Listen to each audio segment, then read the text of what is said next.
Hello, everybody out there in internet land. Welcome to Hot Mess Life Coach, episode 7. I'm your host, Brian Hogan, both a hot mess and a life coach. This is the show for people trying to get it together while the world seems to be falling apart. And like I always say, it seems to be falling apart, but it is not falling apart. It is actually going through the birth pangs into something new and beautiful and amazing as we experience for the first time in recorded history, in my opinion, an unprecedented transformation in human consciousness. And you can be part of that movement too by going inward and looking at how your own inner consciousness is transforming as we ride on this thing called life together. So today, I want to talk about when to just do the bare minimum. I don't know about you guys, but I tend to overcommit myself. I don't know if anyone can relate to that, but I oftentimes find myself packing my schedule. Partly this is because I'm fascinated by so many things. Like right now, I'm in a clinical mental health counseling graduate program because I want to take my life coaching skills to the next level and be able to work with people that have deep trauma. I'm in an EFT certification program. EFT stands for Emotional Freedom Technique, which is like the tapping, so that, which is a way of combining exposure therapy and Chinese acupressure to help people overcome trauma, stressful situations, and like doggedly persistent emotional states that they don't like. I'm studying TRE, which stands for tension or trauma release exercises, which is a way of inducing a gentle guided shaking in the body as a way to release stored trauma, and so many other things. I'm studying martial arts. I like to spend time with my niece and nephew. There's just piles of things. I'm a university professor, and I just got another job teaching at another university. So there's just always stuff.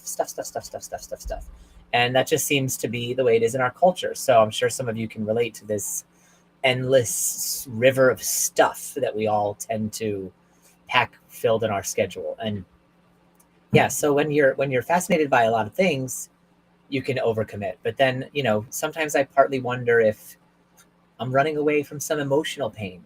Maybe that's why I overcommit.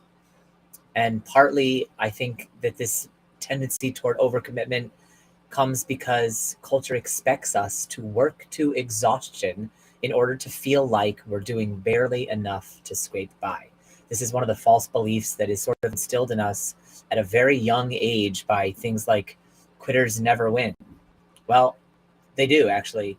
Quitters win the I don't get heart disease and keel over at the age of 50 lottery more often than people who push and go for promotion after promotion in jobs they hate just to destroy their physical and mental health. So there is a scenario where quitting can cause you to win. And that's countercultural. We live in a culture that values our worth based on our productivity, which could not be further from the truth. Our worth is intrinsic because we exist. We don't need to prove our worth by achieving anything. Productivity can be a good thing. It absolutely can be a good thing, but it can also be toxic. It can lead to burnout. It can lead to compassion fatigue and a whole host of other mental and physical problems, which is backed up by piles of scientific evidence as well. Albert Ellis, who is a clinical psychologist and the founder of a mode of clinical psychotherapy called rational emotive behavior therapy, he has this to say about doing the bare minimum. It is only in your mind that you have to excel at anything or everything. Of course, it would be very nice to excel at most things. Indeed, we recommend that you try and do your best. But realistically, you are entitled to do the bare minimum to get by. All your accomplishments are just a bonus, something to enjoy, not requirements. You don't have to do anything to prove that you are worthy of existing. Now, I love this quote because it's a very countercultural message. You don't have to do anything to prove that you are worthy of existing. Are you sure? I mean, according to everything we see on the news, everything we see in TV shows, all the media messaging in magazines, we do have to do stuff to prove we're worthy of existing. We have to achieve this. We have to win that. We have to earn something. We have to have, we have to not be single. I mean, there are so many rules in order to prove you're worthy of existing, they get to be ridiculous, and they're entirely impossible to keep track of. But the beautiful thing is they're all entirely false, and so they're not worth keeping track of. So we can just uproot culture's expectations and sometimes embrace doing the bare minimum, because we can see that doing the bare minimum is supported even by preeminent scholars and scientists. So if you won't get fired for it, then next time your boss catches you sleeping on the job or leaving early, tell them that you're just following the science, because sometimes we have to do the bare minimum to guard our mental health. I'm already a certified and certifiable life coach, and I'm also studying at the moment to be an LPC, which I mentioned, which stands for Licensed Professional Counselor. And I'm discovering all of the mental health benefits of doing the bare minimum as I move through my grad program and separate the busy work requirements of being in grad school from the necessary sweet nectar that I need to learn to become the most competent and skillful counselor I can become. Academia has a lot of hoop jumping they put you through, and you can get really caught up in trying to get an A plus and an A plus and an A plus and all the hoop jumping. But the hoop jumping isn't going to help me when I sit in front of clients. It's the wisdom, it's the practical understanding that's going to help me. And so as I separate those things out and learn where I can do the bare minimum, it actually helps me relax. It sets me free. And I actually end up doing better, not just in the program, but in life. I'm happier, I'm more joyful, I'm calmer, I'm more at peace. And a lot of that comes from embracing this idea that at times in certain areas, and sometimes in every area, I can do the bare minimum. Tina Gilbertson is an LPC, licensed professional counselor, and she wrote a book called Constructive Wallowing. And in that book, she describes a 7-step process for how to do the bare minimum with grace, with self-compassion, and with internal kindness. I want to share it with you. That's the least I can do. I found these steps, this 7-step process that's in her book, Constructive Wallowing. I found them in a Psychology Today article that she wrote instead of reading the whole book. So in full transparency, I am doing the bare minimum now by not reading the entire book and still sharing the 7-step process with you. And I don't plan to read the entire book anytime soon. Not because it's not a good book. No offense, Tina. I'm sure it's an amazing book because your article was amazing. But I don't have time to read that book, and I'm not going to put myself through the rigor of having to read a book in order to share something powerful and beautiful with the people who maybe watch or listen to this at some point in the future, or the people who are watching now. So because I'm in a season of doing the bare minimum for my mental health, and reading the article only and not reading the book is what is most aligned with my true nature at the moment. So I'm trying to live it to give it as an example of how you can do the bare minimum and still show up, and it can still be excellent for the people in your world. Sometimes when you do the bare minimum in some areas, it actually helps you to show up more presently and more fully in other areas. Right now, as I embrace doing the bare minimum in some areas of my life, it's actually allowing me to show up for my niece and nephew in a more full way, and be more playful and more joyful and less tired, because there are other areas where I'm choosing to do the bare minimum. So the 7-step process is this. I'm just going to give you the 7 steps, and then we're going to talk in a little more detail about each one. So step 1 is take it one day at a time. Step 2 is to define today's minimum. Step 3, one of my favorite steps, is choose the easiest path. Yes, choose the easiest path. The path of least effort, the path of least resistance. Step 4, take your time. Step 5, don't multitask. Don't try to do more than one thing at a time. Walking and chewing gum is just a surefire way to get gum in your hair when you're trying to do the bare minimum. 6, cut yourself some slack, which means if you get gum in your hair, just cut it out. And step 7, acknowledge your bare minimum day with grace. You uproot the whole process and benefits of doing the bare minimum. If after you're done doing the bare minimum, you get all down on yourself for doing the bare minimum, then you're suddenly losing all the benefits. Doing the bare minimum is about cocooning. It's about relaxing. It's about self-gentleness. So when you're in this mode of doing the bare minimum, you have to do the bare minimum with grace, with kindness, with full gusto and commitment, or bare minimum commitment, but commitment nonetheless. Okay, so why do the bare minimum?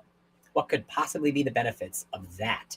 How can it possibly be helpful to let things slide and remove stuff from your list and put stuff off, cancel plans, or just let it all go? Isn't that the opposite of everything that we've been taught? Doesn't that fly in the face of all the trite idioms that tell us to do our best, work to the bone, early bird gets the worm, the bare minimum effort gets the bare minimum results, go the extra mile? Well, I don't know about you guys, but I walk pretty regularly, and a mile is a long distance. If I'm planning to walk 1 mile and suddenly I'm told to go the extra mile and I have to walk 2 miles, that is a lot of extra distance. It's a lot. An extra mile is a lot, a lot, a lot. So sometimes you can just go the extra inch. Sometimes you just don't go extra. Play to win, play for keeps, work hard. Why work hard? Why not work fun? Why does it have to be so hard all the time? Be strong, be persistent. Winners never quit and quitters never win. Well, as I said before, sometimes quitters do win. They win at being well adjusted. They win at preserving their mental health, while other folks work their fingers to the bone until their hearts give out and they end up in an early grave. Okay, well, that escalated quickly. But you get the idea. Doing the bare minimum can be a way to get through days when we are burned out or when we're on the verge of burnout. So what exactly does it look like to do the bare minimum? Now let's get into what each step looks like in a bit more detail. But the key to doing the bare minimum and nothing more is to define the term for yourself. So as Tina Gilbertson asks in her article, what is your bare minimum? If you're a teenager stuck at home during a quarantine, then you might be blessed with no obligations whatsoever, or that could be a total curse, depending on your disposition. But if you wanted to, you could stay in bed all day and all night for as long as you could stand it. Your bare minimum could be 0, beyond breathing and maybe feeding. But if you're responsible for the care and feeding of another being, whether that's a human being, a plant-based being, an animal being, your bare minimum may include meeting those basic needs as well. And that's okay. You just meet your basic needs, you meet the basic needs of those in your care, and that is the bare minimum. Here's how to figure out what your personal bare minimum is, and then do just that and only that. And I give you full permission. I bequeath it to you right now from one hot mess to another. You are free to do the bare minimum if and when and how you want to do it. Okay, so step 1 in the doing the bare minimum process. When you look at your to-do list, think only about today's list. You don't have to decide now about tomorrow. You can decide tomorrow if you're going to do the bare minimum tomorrow or not. Because the bare minimum means you're still getting done the things that are absolutely necessary to get done to keep your life from falling off the rails. So you're only responsible for today and to do what must be done today, not to do what should be done, not to do what could be done, not to do what you might have liked to do, but to do only what must be done. So the key here is take it one day at a time. That's step 1. Take it one day at a time and look at your to-do list for today. And you can just cross off everything that is a non-essential, everything that is preference-based or cultural expectation-based, but is not going to kill you if you don't do it. Chuck it. Step 2, define today's minimum. So what's on your list that absolutely positively must get done?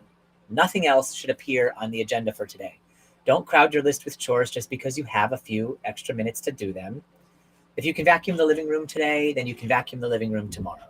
You could probably, clean the garage today, but that means you could clean the garage tomorrow. So cross it off today's bare minimum list, unless the queen is coming to visit in the next 12 hours, as Tina Gilbertson says in her article. So in that case, fine, then you have to do your cleaning. But otherwise, just don't worry about it. Don't worry about it. Do only what is essential. That's defining today's minimum. So step 1, take it one day at a time. Step 2, define today's minimum. Step 3, my favorite, choose the easiest path. So for each task that you absolutely have to do today, you want to check with yourself and say, well, what is the easiest frickin' possible way I can do this task? Like, for example, you need to eat, right? Fine. So what is the easiest meal you could make? If cooking is overwhelming to you, then, or there's, nothing in the house for you to eat, then what's the easiest way to get a meal? Is it to go to the grocery store? Is it to order Uber Eats? It's going to be different for each person. Some people are overwhelmed by typing on their thumbs in the app. Some people are overwhelmed by going to the grocery store. For some people, the grocery store is across the street from their house. So you're all going to be different. One person's easy path and one person's overwhelmed is not the same for everybody else. So find the easiest way of doing the stuff that has to get done and do it the easiest way. So minimize the list and then do the easiest possible method of doing the list. And you've got to pay attention to what's easiest for you, but just for today. So it's not going to be the same for everybody. Step 4 is to take your time. So when you're in the bare minimum mode, you don't really need perpetual motion. And this is me talking to myself here as a hot mess. I am constantly going. Sometimes I say I'm going 1,000 miles an hour. And if I'm not going 1,000 miles an hour physically, I sometimes am mentally. So on a bare minimum day, to really get the most out of going the bare minimum, to get the bare minimum out of going the bare minimum, feel free to pause, to sit, to rest, to lie down, to collapse down. Just look out a window. You can pace back and forth. You can daydream. You can take all of these massive breaks between activities, because if you're really doing the bare minimum, then you don't have that many things on your to-do list for today.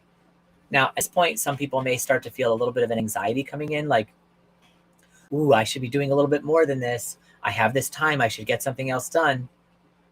Those are shoulds. And we don't want to should all over ourselves, because shoulding is what puts us in this perpetual motion machine to begin with. Shoulding is a result of the expectations of culture or the result of a trauma response, and it isn't the truth. And so if your body is saying to you, I want to do the bare minimum today, it is your mind that is saying, yeah, but should you really do that? And the body has way more wisdom than the mind. The body processes 11 billion bits of information per second, and the mind processes 40 versus 11 billion. So when your body says, rather, it's time to stop, it's time to rest, it's time to sleep, it's time to slow down, it's time to nap, it's time to just run my fingers through the carpet and do nothing else while I lay here, then that's what you do. Your mind is going to freak out about that and try to get you to start moving again, moving and shaking, because that's what makes the mind calm. But getting deep rest in the body will also eventually help to make the mind calm. So you have to just look at the mind and say, you're so sweet to want to help me be productive, but that's not what we're doing today, mind. I love you, but no, that's not what we're doing today.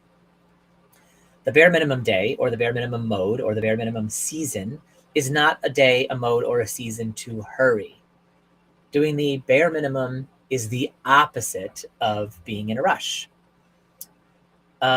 So step 5 is, even on your best days. So it's don't multitask. That's what step 5 is. Don't multitask. So even on your best days, single tasking beats multitasking for productivity.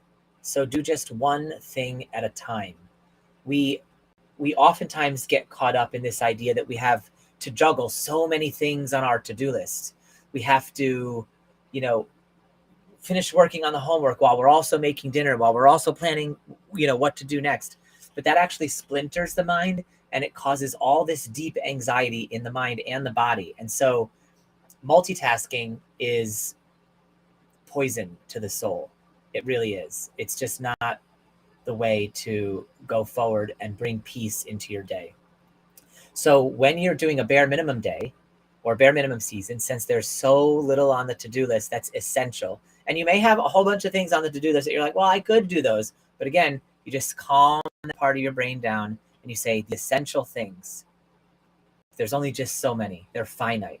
And so you can do them one at a time, slowly, presently, and fully, and then take a giant break between them where you just collapse on the floor or do whatever it is you want to do on your break. It might be sitting on your porch with a cup of tea. It might be going for a run. But if going for a run is like a to-do on your to-do list, then no, take it off. If going for a run is a treat and it's a break in the day, then yeah, put it on. Because like I said before, everyone's bare minimum looks a little bit different. And what brings joy to everyone is also going to look a little bit different. But don't multitask. Don't go on the run while also listening to an audiobook, while also running the litany of other things that you're getting behind on through your mind at the same time, while also juggling. That's multitasking. And it actually doesn't work. There's piles of scientific evidence out there to show us that multitasking actually decreases productivity, and that when people are single task oriented, they get more done more fully and more competently. So doing the bare minimum is a way to reset yourself to become more competent. By doing the bare minimum, by doing less, you end up being able to do more. And you will have a season where the bare minimum mode is over and you're going to get back to like wanting to do a bunch of stuff, but you're going to be flourishing in that season then, because you're going to be doing it with gusto and with energy and with deliberate intention, rather than because culture says so or because the mind says so. So don't multitask. If you can help it, don't multitask. If you're doing something else while you're watching this live stream right now, then stop the other thing and focus on me. A, because I'm super interesting, and B, because don't multitask. Okay, so step 6, cut yourself some slack. You made a decision. There is nothing required of you today beyond the bare minimum. So don't be rude. Don't call yourself names. Don't let the inner critic rise up and be this awful tyrant in your brain. Just take it easy. Take it easy. On a bare minimum day or in a bare minimum season, you don't have to be a slave driver. In fact, you cannot be a slave driver. Think of being a slave driver in your mind as a thing on your to-do list that you should cross off, and then just cross it off. If you do the absolute bare minimum, you are successful. That is a successful outcome on a bare minimum day. Nothing more is required of us than that. Step 7, and the final step. It's interesting. It's a 7-step process to do the bare minimum. That seems like a lot of steps to do the bare minimum. But these steps are all easy, and they're all about subtracting from your life.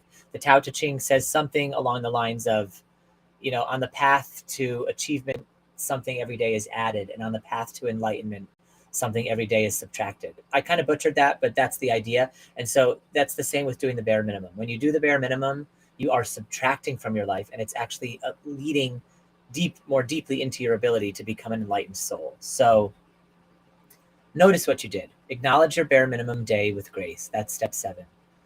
Notice what you did. Congratulate yourself for getting done what absolutely needed to be done and nothing more. And then think about whether you'd like to do it again tomorrow. Think about whether you would like to have a bare minimum day again tomorrow. And there's no wrong answer. Don't let some kind of like empty moralizing or outside judgment or cultural expectations cloud your own thinking around this. You do not have to fill every hour with productive output. You're not a machine. You're a living animal. You're a soft animal, the organism that is you. You want to love the soft animal of who you are. So listen to your body, listen to your spirit. If you feel pulled towards spending your time in a bare minimum mode, then you probably need the rest. I've been canceling things left and right over the last couple of days because I'm in a bare minimum mode now, which is maybe this show is going to end a few minutes early today because I'm going to do the bare minimum even here. So as a good example, to be a good example to you, I'm not going to go the whole 30 minutes probably, although I do tend to be a little long-winded. So jury's out. We will see how it goes because sometimes I talk too much. But in any case, to everything there is a season, right? So doing the bare minimum may be your season right now. And honor your own rhythms and do the bare minimum intentionally with inner kindness and with self-compassion. If you do this wholeheartedly, another season will come around in due time. I just want to end with a quick story. So I guess we might end up at the 30-minute mark, but when I do the bare minimum, it helped me recover from feelings of overwhelm by allowing me to simplify and get in touch with my body and slow my heart rate and experience more fun and more joy and live out from under the rushing anxiety that is sometimes my default mode network. So sometimes in college, when I was in undergrad, I would just take a full day to hide from the world and to cozy up in a TV binging cocoon. And that was my bare minimum. The bare minimum was I'm going to put on a blanket, I'm going to light some incense, and I'm going to watch TV. And sometimes it would even take me a little while to start the TV part because hitting the remote control switch was the bare minimum. That was even like, okay, I'm going to do that in a little bit.